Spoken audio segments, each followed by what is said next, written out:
केवल paper leak के खिलाफ कानून बनाना ही पर्याप्त नहीं है, सरकार को एजुकेशन रिफॉर्म करना चाहिए। सरकार को तत्काल ये जो राइट टू एजुकेशन एक्ट है इसको बदलना चाहिए, right to equal education act लागू करना चाहिए। कहने का मतलब one nation one education board, one nation one syllabus, one nation one curriculum. पूरे देश में ये जो प्राइवेट किताब माफिया अपनी किताब बेच रहे हैं, 50 रुपये वाली किताब 1000 की बेच रहे हैं, इनकी दुकान बंद करना चाहिए और पूरे देश में एनसीईआरटी किताब मैंडेटरी करना चाहिए।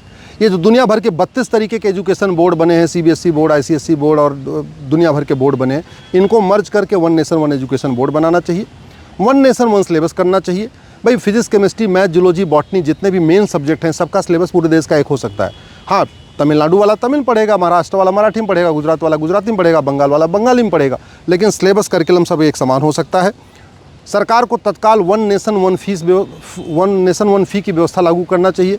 ऐसा नहीं होना चाहिए कि जो लोग नीट में बैठ रहे हैं या जेई में बैठ रहे हैं या क्लैट एनडीए में बैठ रहे हैं उसमें भी जाति के आधार पर फीस अलग अलग हो, ये बंद करना चाहिए। One nation one merit list होनी चाहिए। मेरिट लिस्ट केवल नेशनल लेवल पर होना चाहिए। और सबसे इम्पॉर्टेंट, जो 10वीं 12वीं में पढ़ाया जा रहा है वही एंट्रेंस एग्ज़ाम में पूछा जाए, चाहे जेई हो, चाहे नीट हो, चाहे क्लैट हो, चाहे एनडीए हो, एसएससी हो, बैंक हो, जो भी एग्ज़ाम कंडक्ट हो रहे हैं उसमें वही पूछा जाए जो 10वीं 12वीं में पढ़ाया जाता है और 10वीं 12वीं में वही पढ़ाया जाए जो बाद में एंट्रेंस एग्ज़ाम में पूछना चाहिए। अभी हो क्या रहा है, पढ़ाया कुछ अलग जा रहा है, पूछा कुछ अलग जाता है एंट्रेंस एग्ज़ाम में, और इसीलिए पूरे देश में कोचिंग का कारोबार फल फूल रहा है। तो सरकार वास्तव में अगर इस पूरे सिस्टम को ठीक करना चाहती है, पेपर लीक रोकना चाहती है, टेंशन रोकना चाहती है, लोगों को इक्वल अपॉर्चुनिटी देना चाहती है, गरीबों का कल्याण करना चाहती है, तो सरकार को सबसे पहले ट्यूशन और कोचिंग सेंटर चल रहे हैं इन पे ताला जड़ देना चाहिए। इसको सीरियस क्राइम बना देना चाहिए।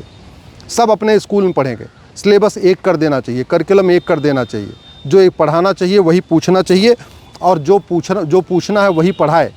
तब जाके बच्चों को इक्वल अपॉर्चुनिटी मिलेगी, तब किसान, मजदूर, गरीब बच्चों को इक्वल अपॉर्चुनिटी मिलेगी। नहीं, अभी शहर के बच्चे बड़ी बड़ी कोचिंग में पढ़ रहे हैं और कोचिंग वालों को पता है कि क्या पूछा जाएगा, वो पेपर पहले से अपने यहाँ ले लेते हैं 5 करोड़ 10 करोड़ में, क्योंकि कोचिंग कारोबार भारत में बहुत लंबा चला गया।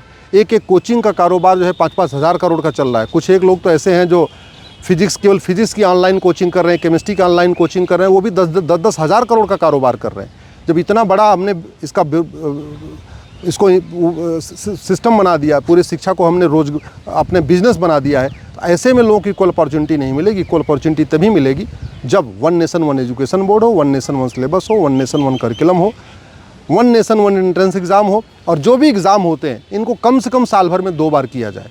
मान लीजिए आप जून में कर रहे हैं, जून में बच्चे का स्वास्थ्य खराब हो गया, नहीं कर पाया पेपर, तो दिसंबर में फिर कर देना चाहिए। और जितने भी एंट्रेंस एग्ज़ाम हैं, चाहे वो नीट है, चाहे जेई है, चाहे क्लैट है, चाहे एनडीए है, चाहे बैंक है, चाहे एसएससी, हर एग्ज़ाम का 2 पेपर होना चाहिए। एक पेपर करने से पेपर आउट होने के चांस ज़्यादा होते हैं। जब हर एग्ज़ाम का 2-2 पेपर हो जाएगा फिर पेपर आउट के चांसेस कम हो जाएंगे। उदाहरण के लिए नीट का भी एक पेपर होता है, उसी एक ही पेपर में physics, chemistry, math, zoology, botany पूछा जाता है। तो अगर एक पेपर लीक हो गया, किसी ने एक पेपर लीक करा लिया, उसका पूरा काम हो गया। अगर हम इसको ऐसे कर देंगे कि सुबह पहले 10 बजे फिजिक्स केमिस्ट्री का एग्ज़ाम होगा, शाम को 2 बजे से फिर जूलॉजी बॉटनी का एग्ज़ाम होगा, तो कोई व्यक्ति 2 पेपर लीक नहीं करवा पाएगा। अभी तो क्या हो रहा है, चूँकि सारे जो 3 विषय 4 विषय पूछे जाते हैं वो एक ही पेपर में आ रहे हैं, उस एक पेपर को लीक करा लेते हैं, लोगों का काम बन जाता है। इसलिए चाहे जेई हो, चाहे नीट हो, चाहे क्लैट हो, चाहे एनडीए हो, चाहे एसएससी हो, बैंक हो, रेलवे हो, सबके एग्ज़ाम साल में 2 बार हों और हर सभी एग्ज़ाम के 2-2 पेपर हों। एक पेपर करेंगे तो पेपर लीक होने के चांस बने रहेंगे।